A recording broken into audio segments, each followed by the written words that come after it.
So let's talk about whether the gorgeous people watching should self-publish or traditional publish. What are your thoughts? It's a very good question. And both of us have done both. And so there's such positives and negatives to both in a lot of ways. So my personal opinion is before you've self-published, it's good to try publishers first and then maybe go into self-publishing if that doesn't work out.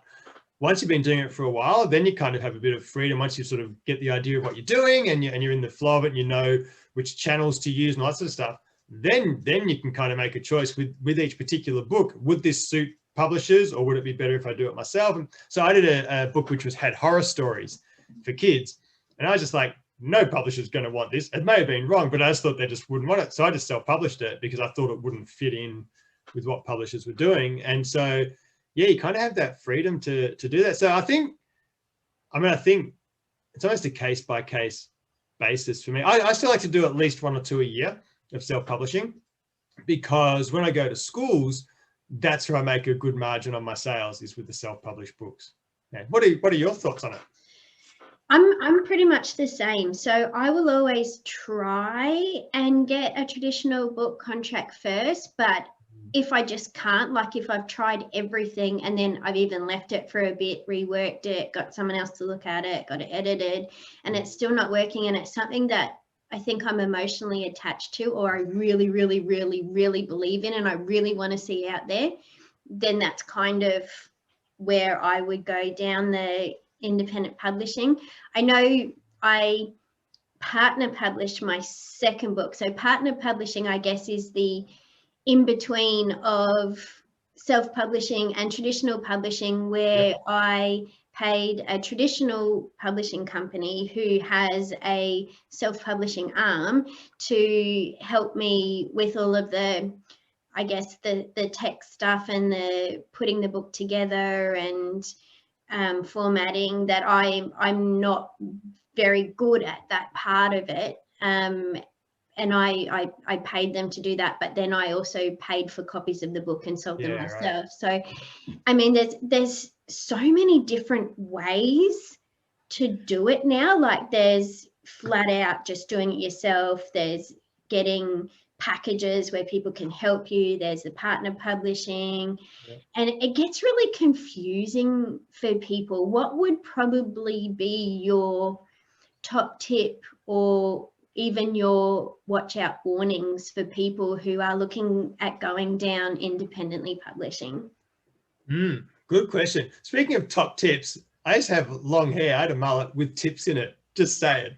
Stop it. Just like, say it. Warwick Kappa style, or? Not quite Kappa, but it was a, I was talking about last night with a friend that had the spiky on top and the hair would like sort of kink out at the sides. It was pretty cool. Like that Paul Hogan sort of character. It was a little bit hard. The reason I actually got it was I was a massive Pat Cash fan. And so I basically wanted a Pat Cash. But funny thing was, at that stage, I lived in Berwick and it was a little country town. And I went into the barber, this old like Italian guy said what I wanted. He literally just got the shaver, buzz cutted a circle in my head and left the rest as it was. It was like a monk, basically. It was terrible. It was the worst. So then I went to a proper hairdresser and they fixed it, and which was great because I was like 12 and all the girls are going, oh, it feels so soft. I'm like, hey. Anyway, focus. So one thing I did think when you were saying that about, first before I get into the question of, was you saying that the one you really believed in?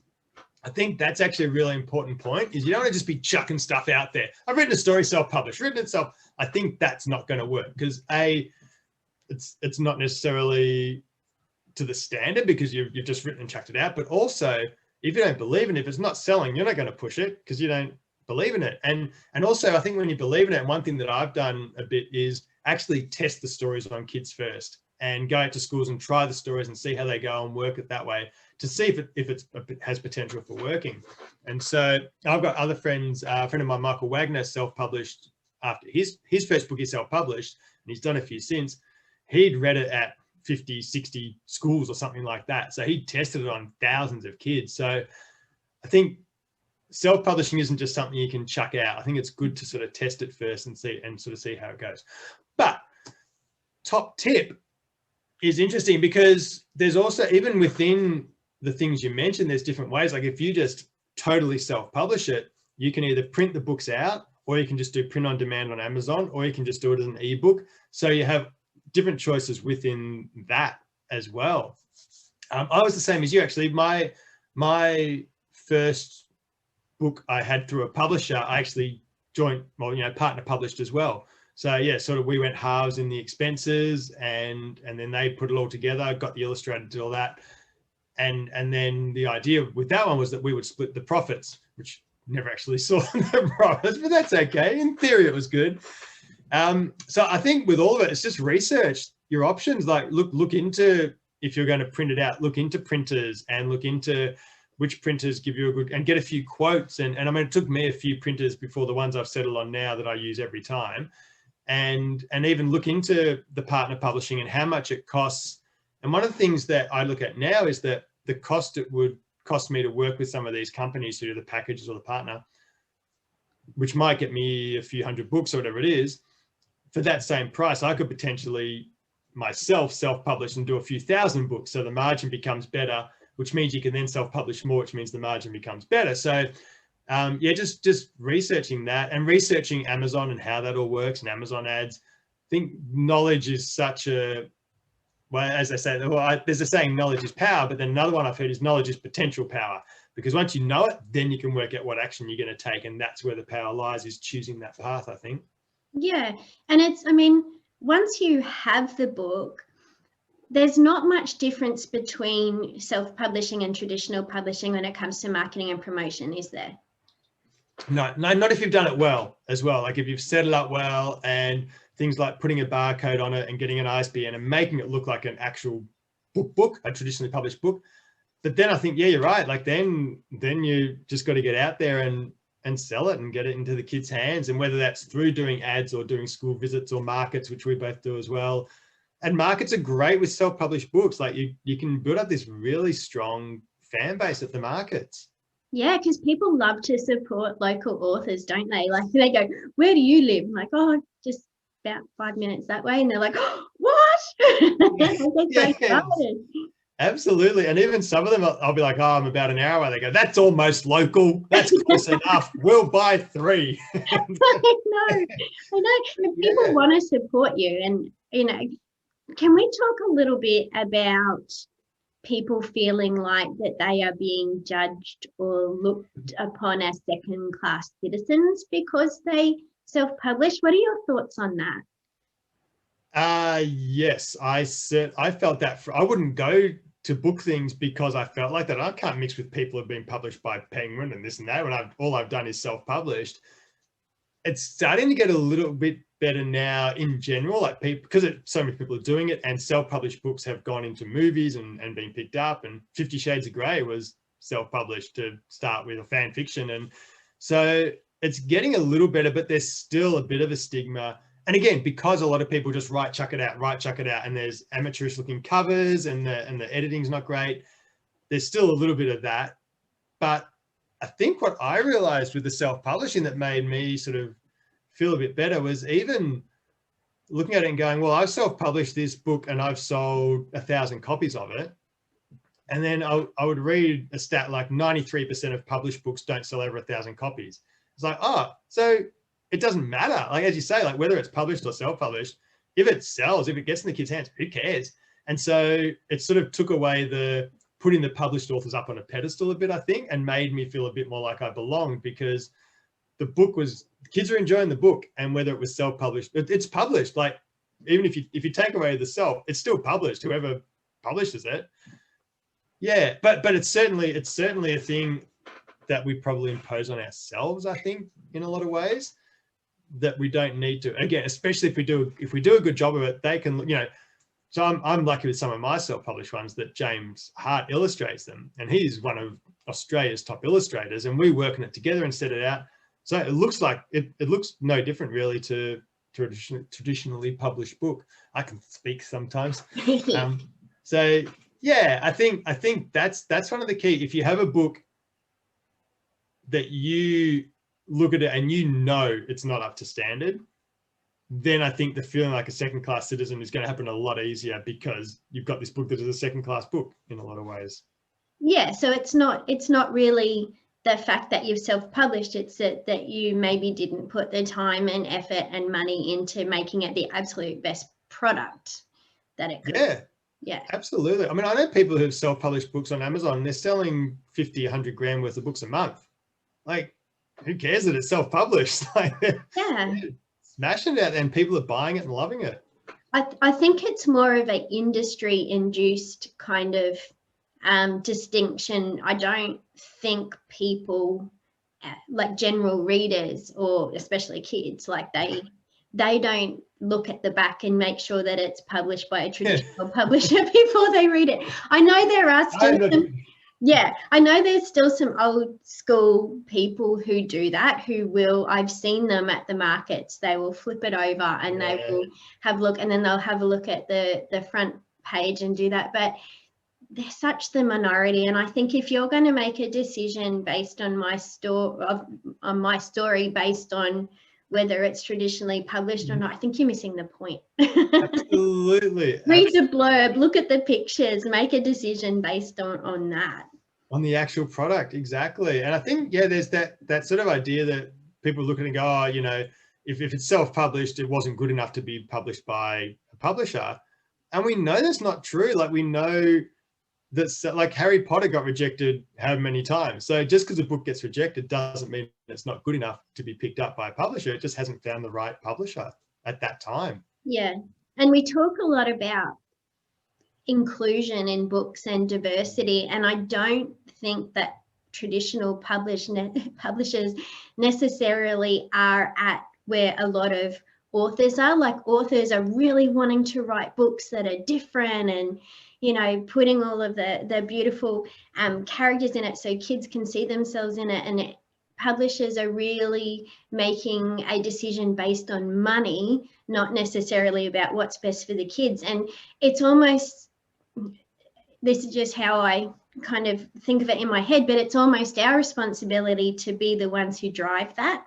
Like, if a publisher won't do it based on money, but we know that kids will love the story and that they need to see themselves in this story, then it's almost like our responsibility to like do it and make it, and then have the publishers catch up. What do you think about that?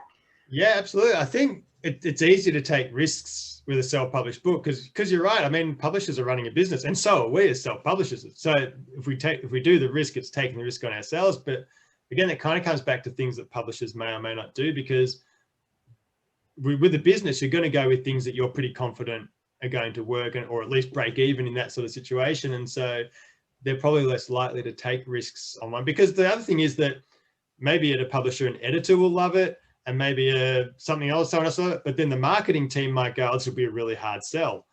And again, you might know that, yeah, but if I go to schools, this is going to work, and you can do it. And this is what happened with Michael's. Like, he tried it with publishers as well, and it didn't get accepted. And a couple of mine that I've done with James, I sent them off to publishers and no one took them, and sold 20,000 copies of them. It's like, you just know sometimes, I think, like, you have that feeling, but if they don't sit with what the publisher has as their, you know, within their sort of guidelines of what they like to publish, that they know works for them, which is fair enough, then yeah, they're pretty less likely to take it. And you're right, like, it gives us a chance to put things out there that wouldn't otherwise be done, which means that kids are getting this variety and seeing these different characters and these different people that they can relate to, which is fantastic, which again is why it's nice that there's that mix of published and self-published, because then we kind of get everything, which is awesome. Yeah, absolutely. So for people who are like brand new to the publishing industry and they've got this story and they're just still sitting on the fence, that they're not sure either way, what would your suggestion be to them? I would definitely give it a crack with publishers first. I think just to see, just to try, and because you never know, what feedback you might get from the publisher that will help the story, even if you do self-publish. And also, they might even look at it and go, we're not going to take this, but it puts you in their mind if they like your writing style, and they might come to. So what happened with me is that doing self-published runs, which I showed to some publishers, that a year later, one of them came back to me and said, look, we're doing this joke book. Can you write some rhymes for us? Because we liked the rhymes you did, even though we didn't want to take your book at the time. And so you don't know what it can lead to. And then by then I'd been self-publishing more, but that then gave another stream of writing as well. And I think if you can build up, ideally, if you do both, it's ideal, because you have the self-published where you're potentially selling at schools and markets, and then you have the published, which might be bringing in royalties or advances or flat fee. If you can have all that, then, and also that just means you're writing more books, which is the thing. But long answer, long.